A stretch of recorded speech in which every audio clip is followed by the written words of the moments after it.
welcome our first presenter, Muhammad Fadlullah. Yes, Assalamualaikum. Waalaikumsalam. Yeah. How are you today? Alhamdulillah, fine. Thank you. Alhamdulillah. How are you? He will Hmm. be sharing with us his research project entitled The Application of Different Heat Processing Techniques on Eel Monopterus albus galantin. He's from Politeknik Kelautan dan Perikanan Sarawak. Yes. To Mr. Muhammad Fadullah, welcome on stage. Yes. Please applause to Mr. Muhammad Fadullah. Yeah. Thank you, Pak Dedi. So, shall I share the screen or is it from the committee? Sorry. Okay, maybe it's from the committee. Okay. Thank you. Uh, Okay. Ya, Assalamualaikum warahmatullahi wabarakatuh. Good afternoon, everybody. My name is Muhammad Fadlullah. I'm from Politeknik Kelautan dan Perikanan Karawang. I hope everybody's well and healthy. In this opportunity, we would like to present to you the result of our study, which is about the heat processing technique on eel galantine. Sorry, the first page, please. I mean the second, the introduction.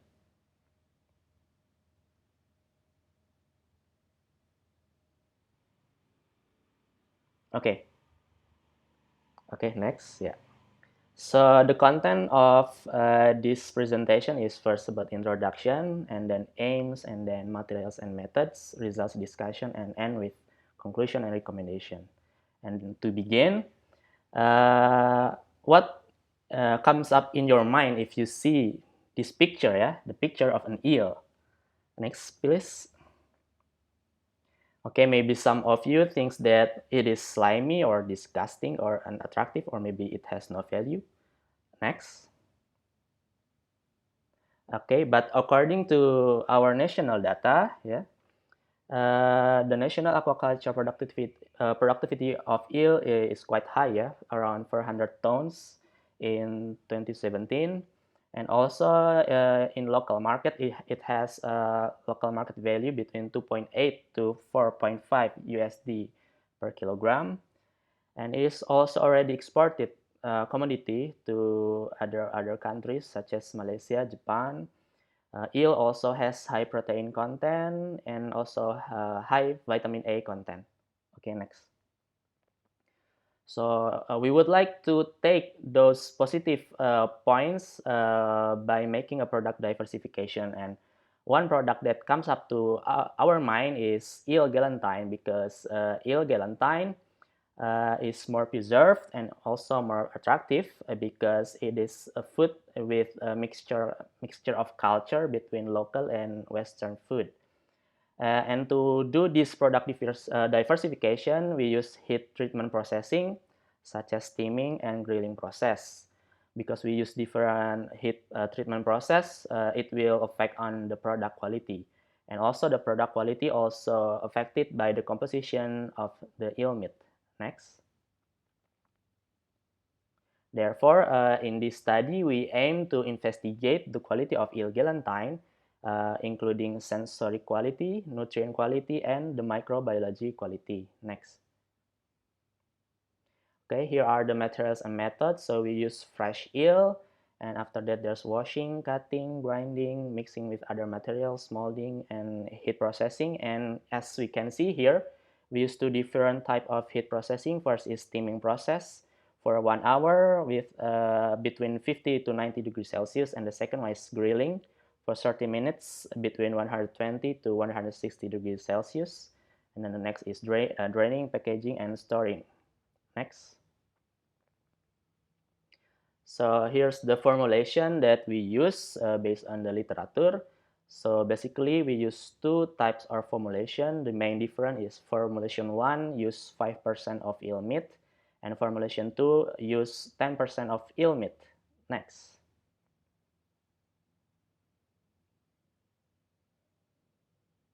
Okay, based on the heat treatment and the composition, now we have 4 variants of Eel-galantine samples. First is sample A, steam galantine with 5% eel meat. Sample B is steam galantine with 10% of meat. Sample C is grilled galantine with 5% meat, and sample D is grilled galantine with 10% meat. Next. And then after we have the products, we did the quality analysis, including sensory analysis, chemical analysis, and microbiology analysis based on the Indonesian National Standard Method. Okay, next. And then this is the first result. First is organoleptic evaluation of the fresh eel. We assess 6 parameters such as eyes, gills, skin mucus, texture, and overall we can see here that the score of organoleptic evaluation is between 7 to 8, and it passed the minimum standard requirement based on the Indonesian national standard. Okay, next. And then for the hedonic evaluation for the final product, we use 4 parameters: appearance, aroma, taste, and texture. We can see here the overall score is between 6 and 7, slightly liked or liked by the panelists. However, overall, sample C is more preferred by the panelists, sample C, which is grilled galantine with 5% of meat. Next. And then here are the results from the nutrient content. First, here the results then compared to the Indonesian national standard quality requirement. First is ash content. You can see here that the ash content doesn't have trend, but all of the ash content from all variants pass the quality requirement. And then for the moisture content, the higher eel composition, the less moisture content. And then steam galantine has more moisture content than grilled galantine. And then also all of the moisture content of all variants pass the minimum requirement. And then for the fat content, we can also the same as ash content.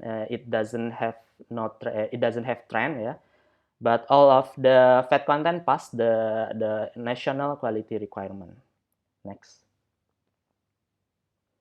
And then for the protein content, we can see here the grilled galantine has more protein content than the steamed galantine.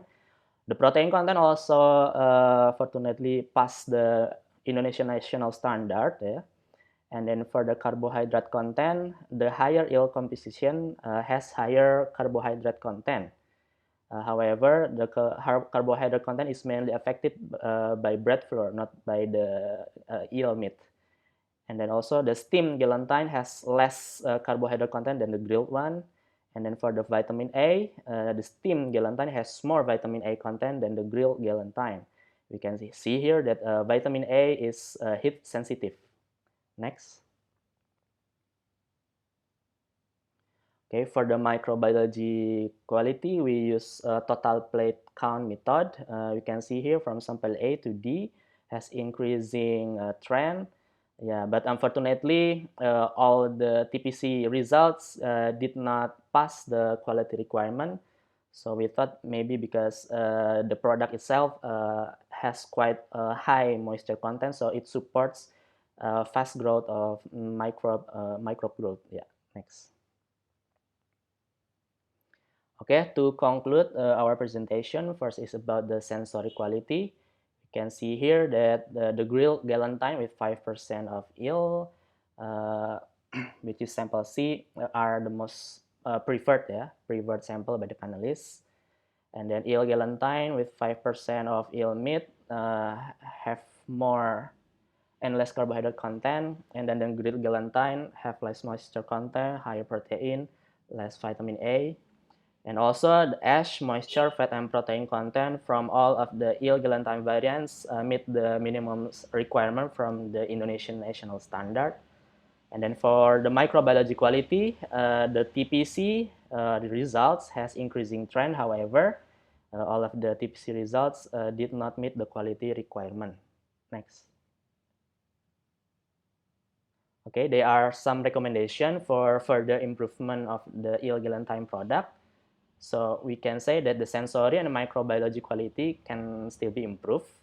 And then for the heating process, we prefer using moderate temperature because it will preserve the protein and vitamin A content.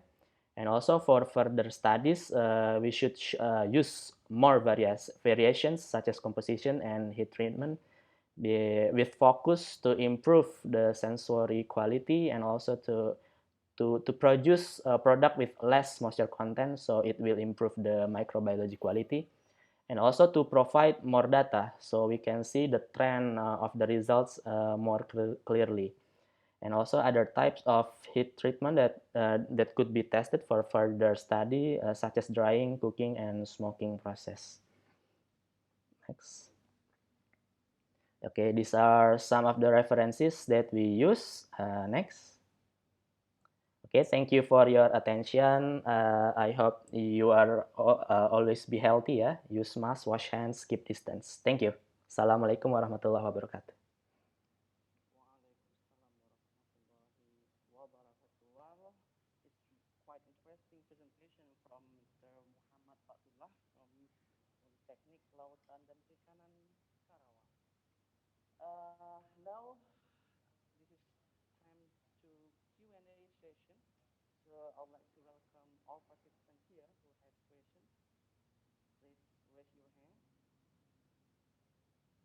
Any question maybe?